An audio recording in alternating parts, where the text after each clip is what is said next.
এটা চেহারার কি অবস্থা করেছে দেখো তিনি। এক্সাম ছিল তো তাই ঠিক মতো খাওয়া হয়নি, এবার তোমার হাতে খাবো, খেয়েই মোটায় যাবো। ওকে এখানে দাঁড় করে রাখবা না ভিতরে নিয়ে আসবা? হ্যাঁ হ্যাঁ, হাই বাবু ভিতরে আয়। আর 1 মাস বাদ দিয়ে তোর পরীক্ষা, এখন বাড়িতে আসা কি দরকার ছিল বলতো মা? একবারে পরীক্ষাটা দিয়ে আসতি। তুমি চুপ করো, তোমার শরীর খারাপ, তাহলে আমি বাড়ি আসবো না। না রে মা, আমি ঠিক আছি। সে তো দেখতেই পাচ্ছি কতটুকু ঠিক আছো। রূপনগরের রাস্তাটা কোন দিকে একটু বলতে পারবে? এদিকে কোনো রূপনগর নাই। রূপ তো আছে। মানে তুমি, সরি আপনি?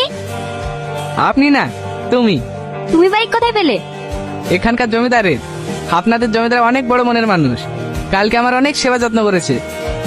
আবার আমার কি সৌভাগ্য দেখো, তোমার সঙ্গেও দেখা হয়ে গেল। চলো আমরা কোথাও ঘুরে আসি। আমরা তো একে অপরকে চিনি না, তাই না? চেনা না থাকলেও মনে হচ্ছে আমরা এক অপরকে অনেক আগে থেকেই চিনতাম।